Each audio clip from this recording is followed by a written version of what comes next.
Everybody, welcome everybody to our NCAS seminar this morning. It is a nice cool day after a string of very hot ones in Melbourne, so I'm very happy that I'm sitting in a nice cool room. Before we start this morning, I would like to acknowledge the traditional owners of the land where we are today, each of us are today, and pay our respects to their elders and past and present. I was really keen to actually do a session around diagnostic stewardship. I think all of us who do stewardship are aware of the critical and central importance of microbiology testing, and yet I suspect all of us have some quite significant knowledge gaps about what's going on in our labs. So it was not a very difficult decision to ask both Lou and Iain to present today. Really, I wanted this session to be pitched at a level that all of us can understand the importance of antimicrobial susceptibility testing, how it's done and how it can optimise its use to support our antimicrobial stewardship programs. So first up today is a colleague and great friend of mine, Associate Professor Lou Cooley.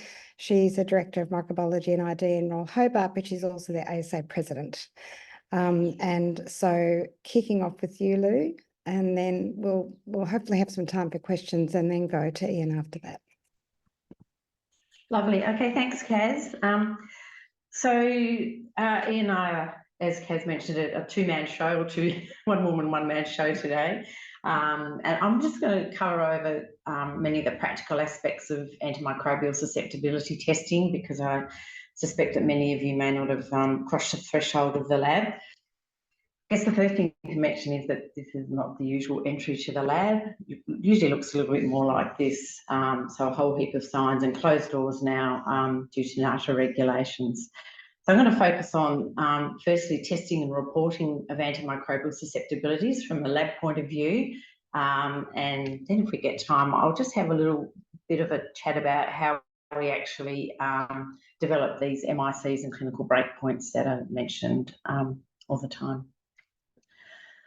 Okay, so the first thing is that there are two key methodologies of antimicrobial susceptibility testing in use in Australia.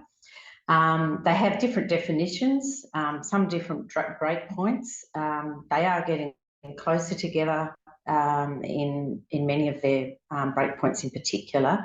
But there are sort of key differences, and I suspect Iain might mention some of these as we go through the talk.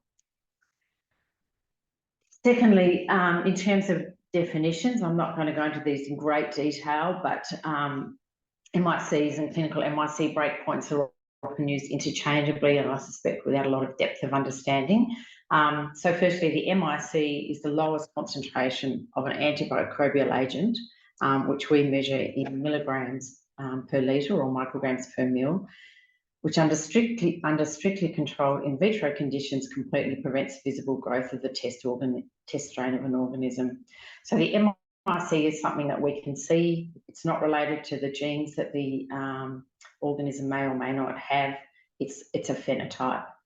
The clinical MIC breakpoint, however, is slightly different, and that's where the two big methodologies, UCAS and CLSR, come in, because they set these clinical MIC breakpoints. And they're defined in UCAS as a concentration of an antibiotic that is used to define whether an infection by a particular bacterial strain or isolate is likely to be treatable in a patient. So it's very clinically focused.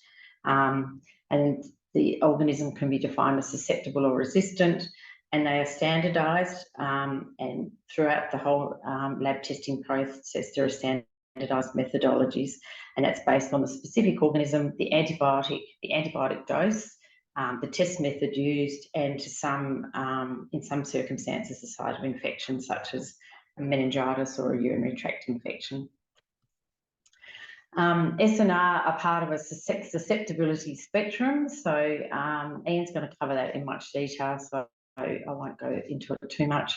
But as well as susceptible and resistant, you also may hear the terms wild type and non-wild type. And just briefly going through those, so the wild type and non-wild type are determined using something called an epidemiological cutoff value. These epidemiological cutoff values distinguish organisms with a phenotypically detectable acquired resistance mechanism to the antibiotic. So again, you'll note that phenotype's been mentioned, not the genotype. And when you have a look at the picture of the graph on the right, you'll see a normal distribution in blue, and that's E. coli MIC has been measured against cefotaxime. And at the bottom of that little table are concentrations of antibiotics, and the arrows pointing to the epidemiological cutoff for E. coli against cefotaxime, and that's 0.25. So that is the ECOF. If the organism's MIC is below that ECOF, it's called a wild type organism. If it's above that ECOF, it's called a non-wild type organism. Non-wild type and wild type do not predict the clinical efficacy. So again, there's similar, but not the same as a clinical breakpoint. Okay, so back to into the lab. So the key principles of phenotypic antimicrobial susceptibility testing. First of all, we need an organism with an identification because each method that we use is organism specific. So when it's specimenised in the lab, we culture it using the appropriate agar, we put it under the appropriate incubation conditions. We get a pure growth, and that doesn't always happen on the first and second day. There are samples that we receive, such as so intra-abdominal specimens that are very, very mixed, and it can take us a few days to get that pure growth. Once we've got that, we use the lab method for identification. So most laboratories in Australia now would use a proteomics-based identification, so MALDI-TOF. But there are also other methods such as Vitek, benchtop biochemistry tests, as well as sometimes PCR is used for identification. The second step is to determine the MIC for each antibiotic. Step 3 is categorise the organism according to the breakpoint tables of your method. So once you have that MIC, and then report according to standard procedure using AMS principles. So I'll just step you through those 4 steps now. So determining the MIC, so broth microdilution is the ISO standard for determining MICs. So that's the standard on which any other method needs to be measured against. It can be automated, so many labs will use something like a Phoenix or a Vitek machine to get an MIC, but the manual method is the ISO method. So you can see down the top picture just shows somebody setting up broth microdilution using microtiter plates, and down here is just an example of one where we can read. So over here, these purple lines indicate that we've got an organism here and that it's growing, and each of these little wells has an increasing concentration of antibiotic in it. So as we go across, we've got 0.02, 0.03, 0.06, and just doubles as we go. So organism A, we can see the MIC sits at 0.06, so we've got growth inhibition of 0.12. Organism B, the MIC is 4, so there's no inhibition at all in at the MIC of 4. MIC is a little bit lower in C, and there's no inhibition at all in these in D, E, F, G, and G. So they will be resistant. And the bottom one, H, is more susceptible, so that has an MIC of 0.25. So these aren't routinely done in the laboratory, but we would use them in such circumstances as doing candida susceptibility testing. There are also agar-based methods, and that's what we use in our laboratory. The first picture just shows what disc diffusion looks like, and the other one is an E-test. So I'll step you through disc diffusion. So we have a standard agar plate with standard depth of agar. It's covered in the lawn of the bacteria that's left to dry for 15 minutes, and then each of these little discs contain an antibiotic with a set concentration. So it's put in to incubate overnight, and almost all the disc diffusions are read at 24 hours. And you can see there's different zone sizes, and each of these zone sizes is measured and correlates with an MIC. So just using the green one, that's approximately, say, 30 mils, that one, and it's likely to be 30 millimetres, sorry. So that's likely to be a susceptible organism, but we can see down here with ceftazidime, there's growth right up to the disc, so that's likely to be resistant.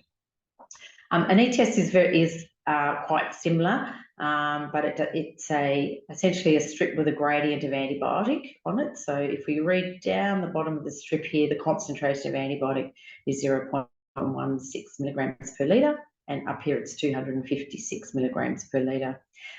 We do the same thing. We make a lawn of the antibiotic, we place the e-test strip on it, incubate overnight, and then we read it. And just looking at this one here, the MIC looks at about 0.125. So we have an MIC that we will then refer to the clinical breakpoint table and give it an S, an SIE, or an R designation.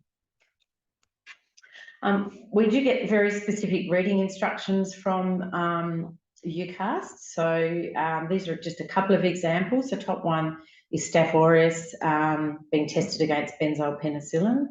So that's a P1 disc, which is 1 microgram of penicillin in that disc.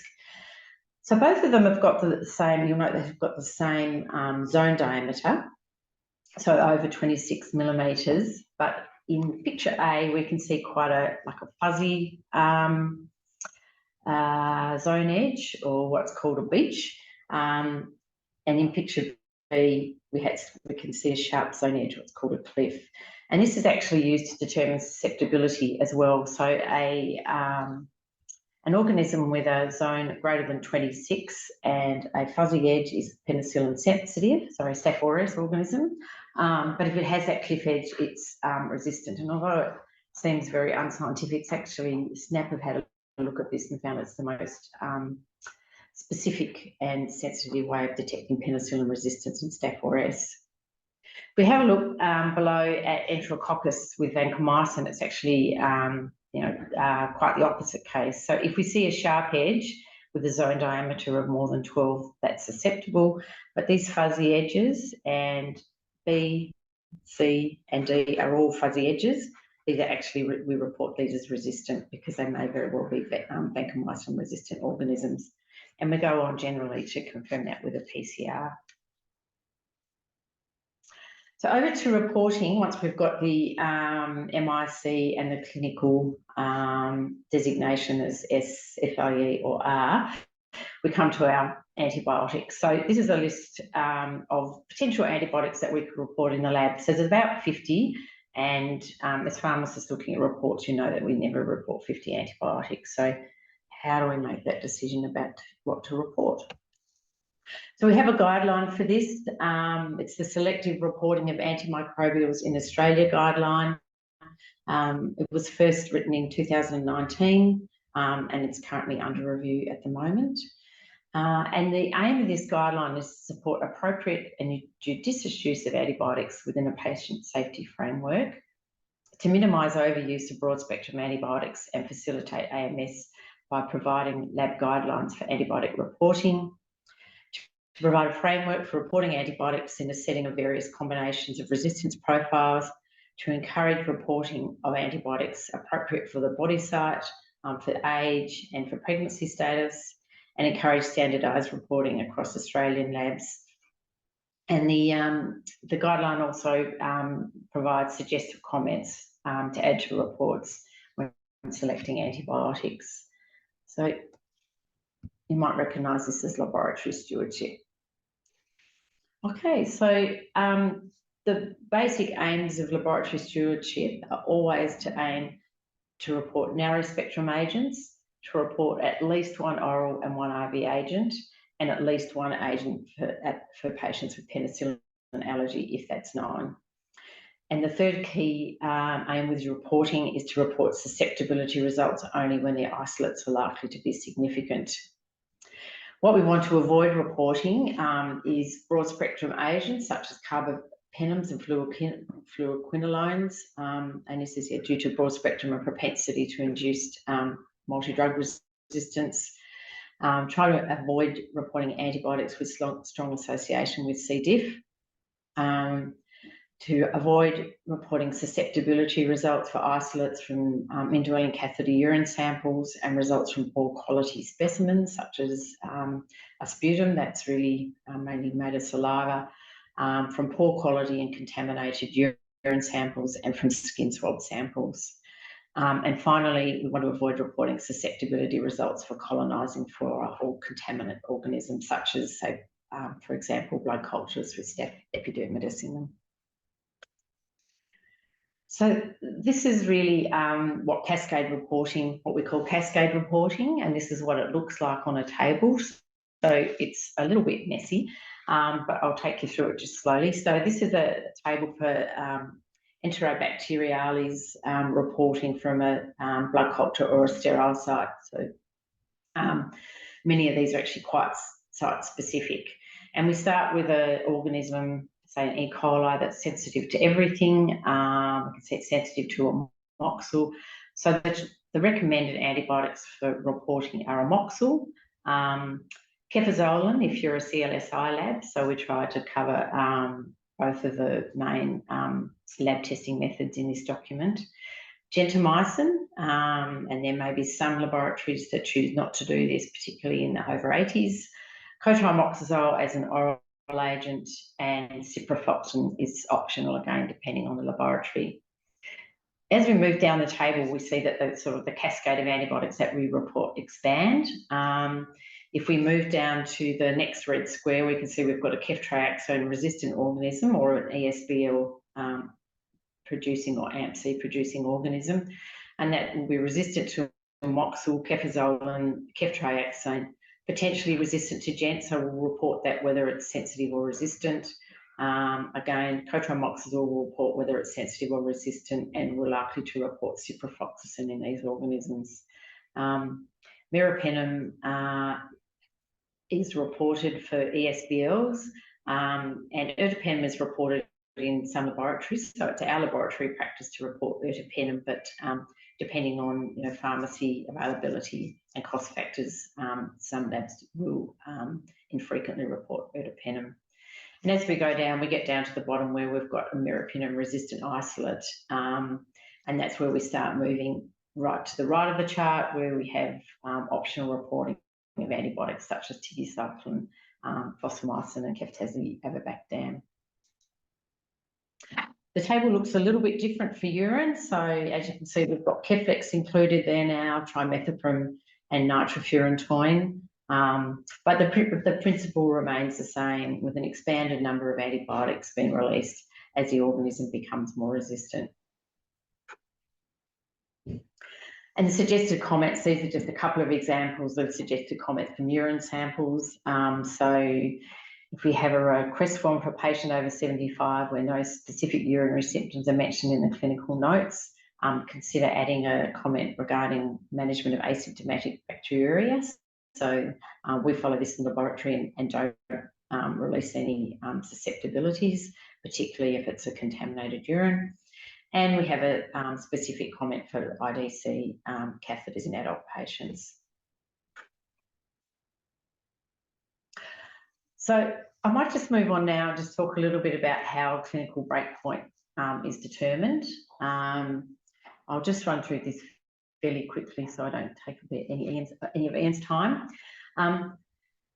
This is very UCAS focused, this part of the talk, and as with most things in UCAS, it's published, it's freely available, it's on the UCAS website, and this is a standard operating procedure. And in general, if you want to find anything out about antibiotic testing through the UCAS system, just go to the website and you can look up particular antibiotics, you can look up MICs, they have rationale documents which tell you why they have come to a particular decision. But this is the clinical breakpoint determination for setting breakpoints for new antimicrobial agents, and on the second half of the page here are the steps that need to be gone through to do this. Oh, and that was just in the wrong spot, just to tell you that we're in Sweden now doing this. So how is it determined? So there's a large number of groups involved.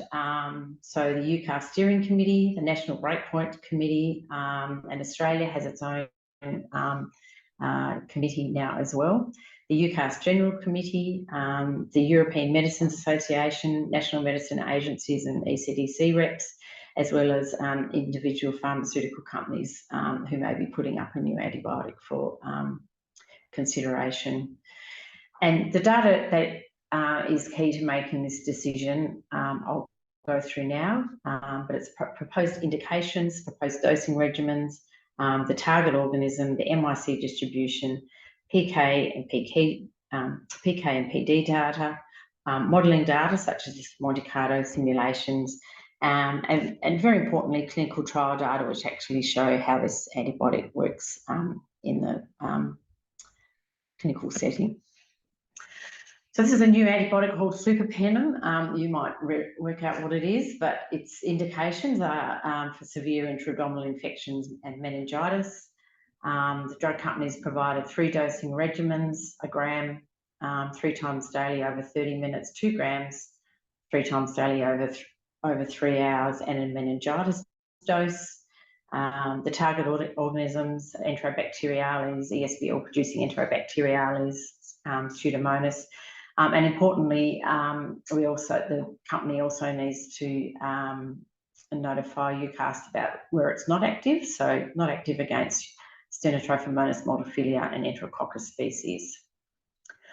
We'll go now to the MIC distribution. So this is, I'll just talk you through this one carefully, but this is supapenem. It's a 10 microgram disc, and it's looking at how it performs against a range of 378 Enterobacteriales isolates. So what we see here is along the bottom is a zone of inhibition for this 10 microgram disc. Up here on the y-axis is the number of observations. Each of these colours matches an MIC, so we'll pick this dark green here, which is an MIC of less than 0.16, which correlates with a very large zone size of over 36. And down here we've got an MIC of greater than 32, which has a very low zone size here. And we can see a normal distribution, which we always like to see in our organisms. So that's provided to the company to give some idea about where the MICs will sit. And the next thing that happens is that they're provided with the PK/PD data. So the PK parameter that we look at in this instance is what happens when we give a 1 gram dosage 3 times daily. And down to here, we're looking at Enterobacteriales. So the key pharmacodynamic aims are a time greater than MIC for bacteria status, and that range that we're looking for is between 25 to 40% of the time greater than MIC. And for log 10 kill, we want to see time above MIC of 35 to 55%. This is the supapenem PK modelling, and it's done through Monte Carlo simulation. There's 3 different dosing mechanisms, doses provided. So again, the 1 gram 3 times daily, 2 grams 3 times daily, and then the extended infusion 2 grams 3 times daily. The red lines here indicate where we want to sit in terms of our time above MIC, so between 25 and 55%. And this will really give us some idea about whether we can achieve the appropriate time above MIC at any particular MIC point. So standard dosing, you know, we can see we sort of this is the bottom line is the 95% probability, the top line is the 99% probability. And we're sitting, you know, at about, we can achieve that for organisms at about the MIC of 3. If we extend the dosing or increase the dose to 2 grams a daily, it does, you can see it pushes the MIC out a little more, up to about 6. And if we give the 2 gram dose over 3 hours, it really means that we can achieve this PK, desired outcome at MIC up to 16. The next step is sort of putting this all together and coming up with some breakpoints. So for this particular organism, the breakpoints were set at susceptible, the MIC less than 2 milligrams per litre, and resistant greater than 8 milligrams per litre. And that corresponds with zone diameters of 22. So here's our cutoff for susceptible. So anything below this is susceptible, and anything above a zone diameter of, sorry, I've gone around. So anything above here, but the 22 is susceptible. Anything below 16 down here is resistant. The clinical data I won't go through in great detail, but just to say this is the data that's submitted with all the relevant references from clinical trials. And each year this will come out annually in the UCAS breakpoint tables. So the breakpoint tables will include the doses that are used to define the breakpoints. So for supapenem, otherwise known as meropenem, the standard dose is 1 gram QDS over 30 minutes. The high dose is 2 grams 3 times daily over 3 hours. And there's the meningitis dose as well of 2 grams 3 times daily over 3 hours. The breakpoint tables show the method, so it goes into detail whether or not you're using an MIC method or a distillation method. And then we get to the clinical breakpoints that are published, and they're published according to the antibiotic family that they sit in. Okay, so that's probably enough from me, and we might just cross to Iain now for his talk, so I'll stop sharing. Lou, just before we go across to Thanks. Iain, Rhys Scarborough, one of our veterinary PhD fellows, has asked a question around what happens in the veterinary world. There's no vet microlabs outside universities, so they have not really implemented any sort of selective or cascade reporting. The two biggest arguments against introducing it have been costs involved in setting it up, the IT, and the potential backlash from clinicians who expect to receive all the susceptibility results. Can you describe some of the challenges that you face on a day-to-day basis around cascade reporting? Has there been, do you find that there's resistance, or people just accept what's there?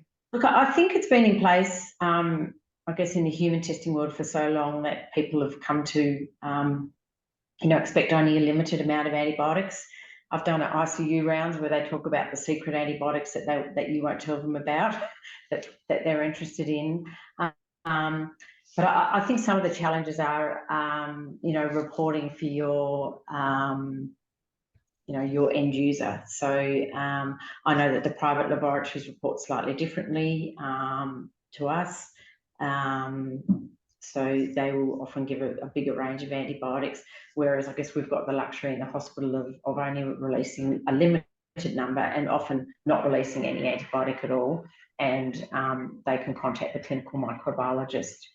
I haven't actually, done a lot of work with the vet people. I know that UCAS are introducing, some breakpoints for veterinary testing. It's obviously a lot of work to sort of bring in that standardised reporting for vets, but that, again, the principles behind it will be that there'll be that selective reporting.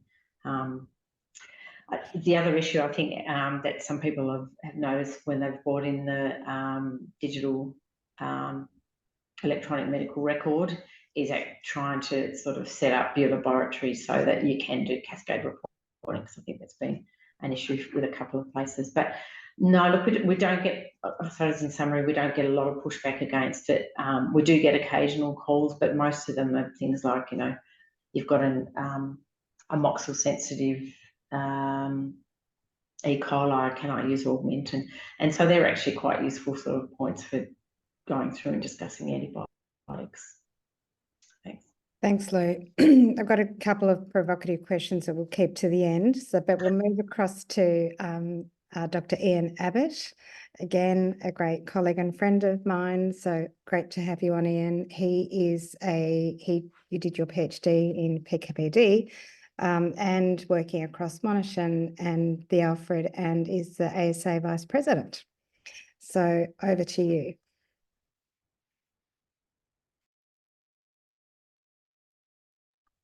Excellent. Thanks, Kaz, and thanks, Lou. My talk really is trying to focus on probably one of the more controversial changes that UCAST have implemented, but it is a concept which is applicable to CLSI reporting labs as well. And I get probably the most questions around the UCAST susceptible increased exposure category. And I want to try and delve a little bit deeper into this and really try and highlight why we needed to change from the old intermediate grey zone category and what the implementation considerations are for introducing susceptible increased exposure.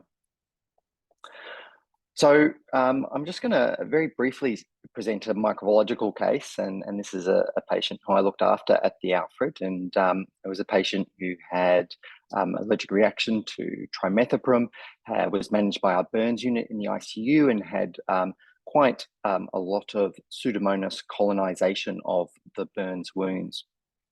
About 2 weeks into the ICU admission, this patient developed fevers, rigors, and hypertension.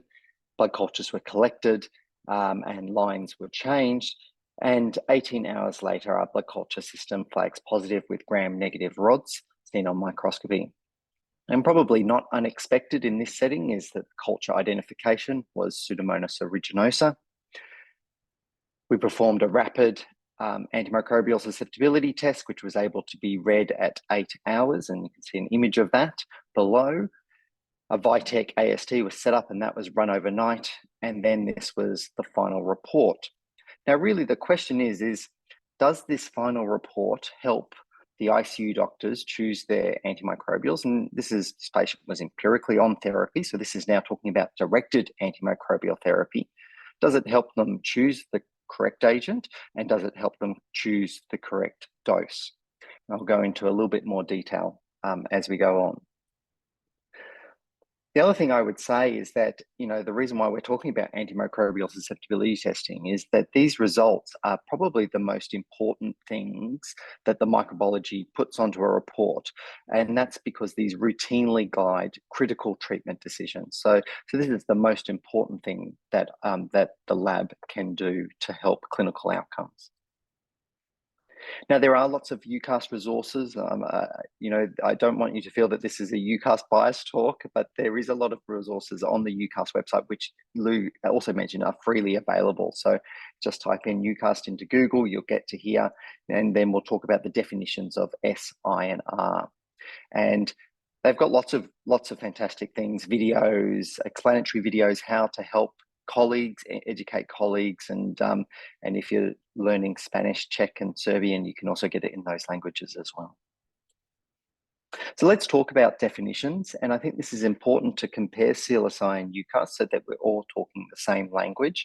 And the first thing to note is that there is differences between CLSI and UCAST, and I've listed there the different definitions that CLSI use on the left side compared to UCAST. But there are a lot of similarities. So CLSI and UCAST aren't worlds apart. They do agree, and they agree that S equals S. So if an isolate is susceptible, really across CLSI and UCAST, that definition is the same. Equally, resistant equals resistant, which is good. So the definitions match. But where the difference is the I category. And so CLSI, I stands for intermediate, and that includes isolates with MICs in the intermediate range, which is uncertain what that means or in every situations, but it could be attainable with blood and tissue levels if correct dosing is used.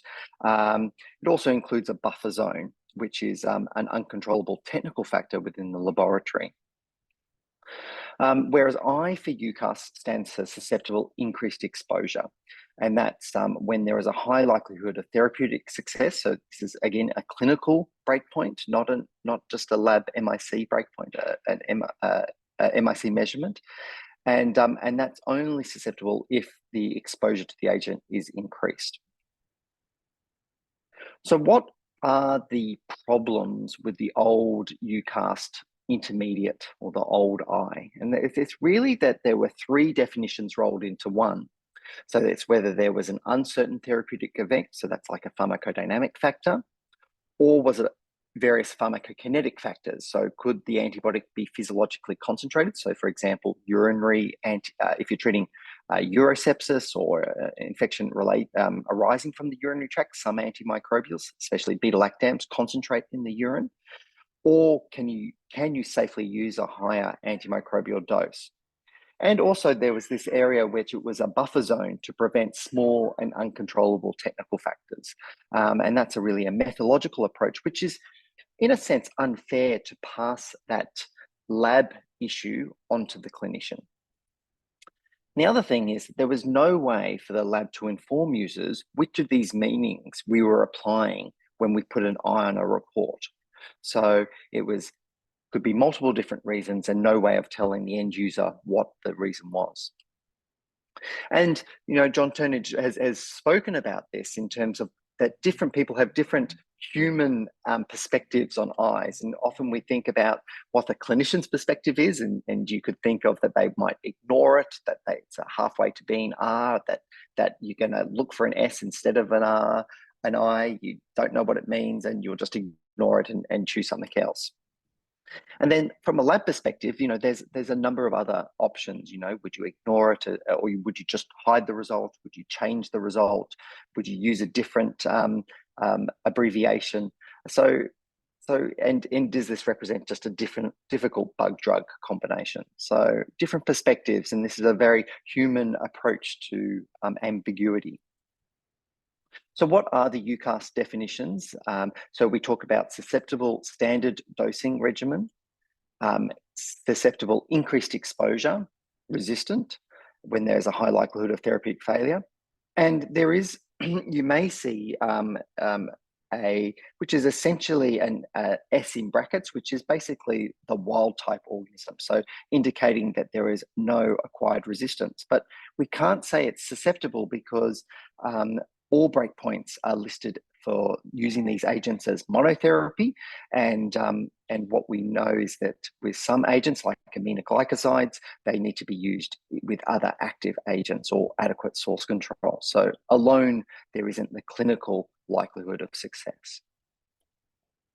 So susceptible increased exposure applies only when a pathogen, it applies when a pathogen has low-level resistance, or when the entire species is intrinsically less active to that agent. And it only applies when it's actually safe to administer that antimicrobial agent at a higher dose or through extended infusions. And really, we use it as a way to draw attention for the clinician to pay particular attention to optimizing the antimicrobial dosing. So they can't just use the standard dosing, which they might look up in a drug handbook. They need to actually use optimized dosing. And I think we should remember that all breakpoints are exposure dependent. In the laboratory, when I set up different in vitro models, I can essentially kill most organisms if I put enough drug into the system. Now, that amount of drug that I put in the system, may not be physiologically possible in a human, but what that shows is that if you put too little of a drug in, the bug will regrow. If you put lots in, the bug would normally be killed. But we need to know what the exposure is. The degree of exposure is actually determined by the agent and its pharmacokinetics in the patient, which includes the individual dose, the frequency of the dosing, and the mode of administration. And as I mentioned, for some agents, there's only one dose and only one mode of administration. But for others, there could be many options. So I think aminopenicillins are a good example where there's lots of different agents, there's lots of different doses, and there's lots of, you can use IV or oral options. Now, we sometimes use dose and exposure interchangeably, but they are subtly different. And so we need to be careful with our communication. So the dose is the amount of drug given to the patient, and you can increase that by either increasing the individual dose administered, or you can shorten the interval between doses. So the total dose over 24 hours can be a larger number. Exposure is actually the amount of free drug, and that's important, so not protein bound, so free drug that the infecting organism is subjected at the site of infection. Okay, and so this is also the function of the mode of administration, dosing interval, infusion time, and also distribution, metabolism, and excretion. And you can increase the exposure by obviously increasing the dose, but you can also shorten the interval, you can change the mode of administration, or you can rely on the PK of the agent. So what is the impact of this susceptible increased exposure category? Well, this is an example of benzyl penicillin and strep pneumo. Previously, we had an intermediate range, and now that intermediate range has now just become a susceptible increased exposure. And so this is an MIC range of 0.125 to 2, and this is an area where these organisms, so strep pneumonia, have acquired low-level resistance, but that can be overcome with increased drug exposure. Now, that doesn't include meningitis, but for other sites of infection. So in contrast, ciprofloxacin and Pseudomonas, you can see here that the susceptible increased exposure range includes the entire wild-type population, and that's because Cipro has less activity against all Pseudomonas, so wild-type Pseudomonas, and this is an intrinsic characteristic of the species. So the dose of Cipro that we need to use for a wild-type Pseudomonas is higher than that for E. coli, and that's why this category helps inform end users that they need to pay attention to that. A little bit more confusing is Cipro and E. coli, and we have a susceptible increased exposure, not a range, but a single MIC measurement of 0.5. And this is also within what we describe as an area of technical uncertainty. And that's a lab issue, and that is not a susceptibility category, and it's up to the lab to determine what the MIC is. And we might do another test to confirm what we think. And it doesn't actually change the interpretation, but it's an important thing that the lab needs to take on board and not pass on that responsibility to the clinician. So the questions that I get asked are, does this affect all organisms? And the answer is no. So only some organisms and some specific antimicrobials have a susceptible increased exposure range, and this is most commonly seen in Pseudomonas. And does this change my empiric antimicrobial dosing? Well, no. You often would start antimicrobials before in a sick patient before the final susceptibility report comes back. And what happens if the dosing recommendations are different to therapeutic guidelines? Well, really the increased exposure dose, which are listed in the breakpoint determination, are really the minimum dose, but it doesn't consider individual characteristics of the patient, renal function, or the infection site and syndrome. So we're not saying that this is a therapeutic guideline or a surrogate for a therapeutic guideline. So how do you implement this? So this has been looked at in the literature, and I'll step through some of the published papers on this. The first one was a retrospective observational study where they looked at a time period before and after the implementation of the new susceptible increased exposure range. And they looked at all patients who had a Pseudomonas isolated, and they looked at a primary endpoint of meropenem as the targeted treatment. And the results were that they saw an increase in meropenem usage from 3% to 30%. And there was an increased reliance on supervision and counselling from ID, so more ID consults. And there was an increased use of increased dosages, so correct dosing of piperacillin tazobactam, so that the 6-hourly dosing or extended infusions of piperacillin tazobactam went up from 50% to close to 90%. So some good and bad. What was interesting was this same group extended this study with a third group, and they did cascade reporting. So therefore, they didn't automatically release meropenem, and they provided more education. And so what they showed that with selective reporting, the meropenem use actually went back down to 8% compared to the 25% in the just making the change and not using cascade reporting. And what's nice to see is that the increased exposure dosing continued to improve over time. So, and still lots of ID consults, but that's not a bad thing. So what this shows is that education and AMS interventions and selective reporting are all part of the package. Another different group also looked at this study, and they looked at the proportion of patients treated with meropenem or ceftolozane tazobactam, and they did see an increase. So from 1% up to 18%. So, but no overly broad spectrum treatment was observed when the AMS team was involved. So really their authors' comments on this paper was that they had a lot of limitations with their EMR and their path IT system. So they could only report I, and that really affected the understanding of the clinicians. But you add in an AMS team and you really compensate any negative effect of the misunderstanding. John Turnage and I wrote a commentary based on this and really, highlighted what went into this. And this was 3 years of internal discussion and external consultations before UCAST introduced this new category. And really, it was about eliminating ambiguity. And really, this required lots of extensive revision, which was required in the dosage tab. And really, perhaps the biggest hurdle was the continued use of the letter I. And that was trying to say that, well, there's a whole bunch of different path IT systems across the world. And to make a change in that could often be create lots of delays down the track for implementation. And really, education is the key. But there is an alternative viewpoint. So if we're thinking about pros and cons, there is this review paper published in JAC, which really criticised UCAST in this and made various comments, which could also be argued against, saying that breakpoint's not exact science, is high dose always necessary, lots of issues with the phrasing and wording. That there was an impact on the intermediate category for the laboratory and AMS, and that they preferred individual dosing based on MIC measurements. But there can be also lots of criticism against using that approach. So really the main concerns identified by stakeholders when we looked at this was really around confusion and misunderstanding, broad use of meropenem, increased workloads and more calls, changing the lab IT system, and also having to add more comments to the lab reports, which are always read the comments on lab reports, but it does mean that there's more things to read.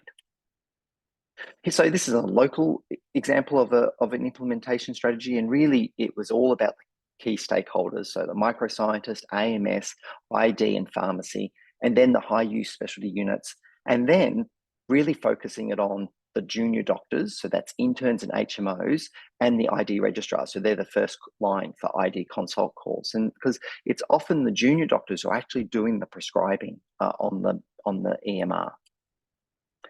It took us 4 months to do this planning and lead-in time education. We needed to confirm path IT systems. And we didn't want to disrupt historical antimicrobiological data for antibiograms, and that's important. I went on a single man roadshow for all key stakeholder groups. I recorded talks. I had gave talks to various different stakeholder groups. And really, we had a long time thinking about the abbreviation, and we went against UCAST recommendations to keep I, and we locally agreed to use the abbreviation SIE in our EMR reports.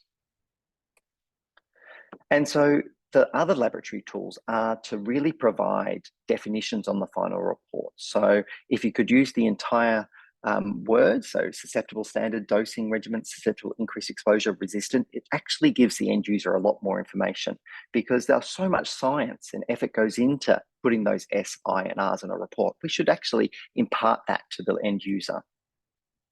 Routine use of cascade susceptibility reporting is extremely important. And also just not doing susceptibility testing on insignificant Pseudomonas culture results. For example, a polymicrobial wound swab, we would add a comment saying that this is likely pseudomonal colonization, and only call us if susceptibility testing is required. And we did this as a pilot, and I think within 9 months, we had a single phone call to the lab asking to do susceptibility testing. So really, in conclusion, although the UCAS redefinition of susceptibility characteristics is really seen as challenging by some, it should really be viewed as a welcome initiative, because we're giving more information, we're helping, we're trying to get clinicians to think about the dose of the antimicrobial and the choice of antimicrobial agent. And really, this really is a diagnostic stewardship approach. And so really the diagnostic lab can really take a much more active role in antimicrobial stewardship. And so we improve the clarity of reporting, and it's about getting the right bug at the right drug at the right dose into the right patient at the right time. And yes, you get more phone calls, but this is really an opportunity to engage with prescribers. And I'll leave it there.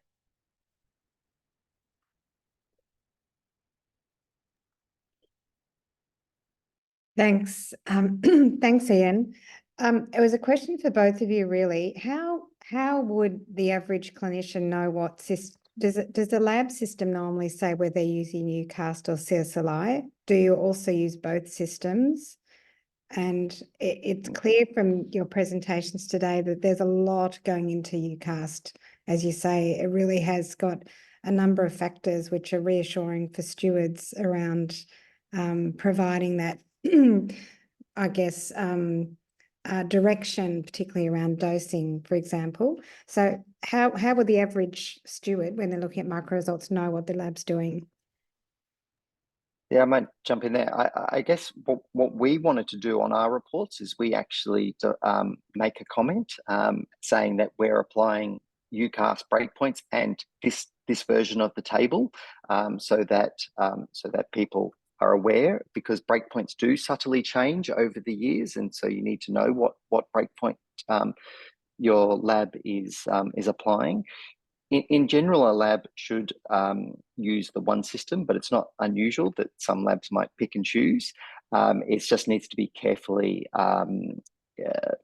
documented. For example, we still use CLSI guidelines for candida susceptibility testing because we don't have the UCAST media for doing that, but for bacteria, we only use UCAST. Another question I wanted to ask is methodologies for uncommon pathogens or things like Staphylococcus or rarely used drugs like fosfomycin when we have to ask for additional tests. Are those all valid? There's always a little bit of uncertainty around some of those pathogens and antimicrobials. Is that true? Lou? Do you want me? I'll take that one.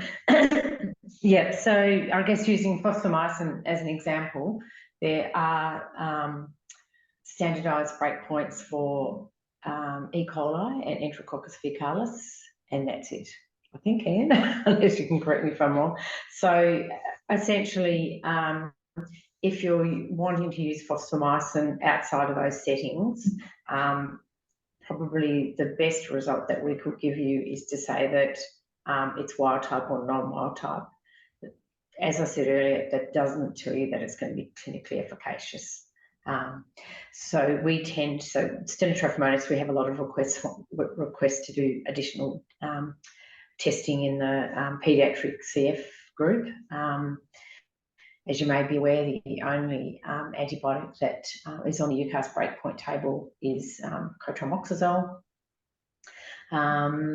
There are additional breakpoints in CLSI, so for example, say minocycline. So we may do a minocycline E-test, and we can report that and say that there's, this is using CLSI breakpoints. But I think the first port of call is when you get these, sort of sometimes slightly left field questions, is that discussion with the clinician about what you can and can't do. Yeah. I'd also say one of the most important things with some of these rarer bugs or difficult bugs, so I think Burkholderia capacia is a really good example, is are we actually able in the laboratory to perform an MIC test? So so it's not through want of trying that UCAS don't have Burkholderia capacia breakpoints. They just have not found an MIC method which produces reproducible MIC values and linking that to clinical outcomes. So you know, in the lab, you can put an e-test on an agar plate and produce a number, but what does that number mean? And even more concerning is is that number reproducible? Because you can give the wrong impression of certainty from the laboratory. So if there's times in the lab where we go, we don't want to do a test, it's probably for very good reasons. My other question is, oh, sorry. I was just going to say, colistin's a great example of that, because it's a great big fat antibiotic. It doesn't diffuse through agar. It doesn't work in Vitek. You have to do broth microdilution. So, you know, again, and now we're finding that we actually are struggling to get equipment to do broth, the microtiter plates for colistin. So, you know, there's, besides all those technical things as well, there's practical issues around getting these results. And yeah, and I think the key thing that UCAS has really focused on is having something that always ties back to the clinical efficacy of the organism. And I think that's where UCAS and CLSI and definitely CDS, which some labs are still using, where they diverged. There's no, I was just going to say antibiograms. So some of the lab systems will punch out antibiograms, and they use, I think, the Vitek, often using Vitek data. What are the limitations and challenges around UCAS and CSLI creating antibiograms? I'm aware for a long time that Vitek was not very good for PIPTAS, for example, and needed some secondary testing. Do either of you want to tackle that issue? Well, the first thing to say is that, you know, Vitek is just a surrogate AST method, and it's not truly a broth microdilution ISO methodology. It's just validated against broth microdilution, and it has some flaws and some antimicrobials that don't perform well in it. So just because a Vitek printout tells you what a number is, and it's not a true MIC. I guess for antibiograms, you know, UCAS susceptible and susceptible increased exposure those numbers get lumped together quite correctly as part of your percentage susceptible, and CLSI may separate them differently. I guess it just depends on whatever system you're using, what rules you put into to determining it. But antibiograms, if you just push a button and push it out, I think it can cause some problems. I think you need to have a bit of an oversight as to what you put out there. I agree. I sort of feel like we should never give an antibiogram to a clinician. There's something to be used behind closed doors. I think that's my take on antibiograms. Brendan McMullen's commented on the great talks and have asked, is there a range of materials available from simple to complex to share about the SIE and UCAS? So I guess UCAS do have those materials, but this is sort of a plug for AusCast. So Australia, we have our own antimicrobial susceptibility testing committee. It's just been revamped this year. And we're going to have our inaugural committee member. We've got representation from each of the states and territories, and part of our job is to try and put out education material to all supporting labs. Fantastic. My other question is the provocative one. So are we going to get national standardisation, and is that required for the CDC? There you go, Lou, as ASA President. No, I think I think it's a work in progress, Kaz. I mean, Brendan will probably be able to answer that from the New South Wales perspective. But, you know, I think Iain's lab was the first lab to go to UCAS, and we were the second. So, you know, back when we moved to UCAS, I think the UCAS booklet was about 50 pages. It's doubled now. So it is more complex, and you know, our lab in particular moved from CDS, which was just everything was either six or not six. So it was a very binary method to the scientists having to learn how to actually, you know, measure zone sizes and things. The two states that aren't using a lot of UCAS, or the WA is thinking about moving to it as a whole of state move, much like say Queensland has done. But there have been IT issues that have held that up, and I understand New South Wales is in the process of moving to UCAS, at least in the public system as well. So whether we will always be the same, across Australia, I don't think so. Private laboratories have the options of doing, whatever they would like at the moment. So, many private labs are CLSI, and the smaller labs still use a CDS method as well. So that is one thing that needs to be considered when we look at antibiotic reporting and antibiograms.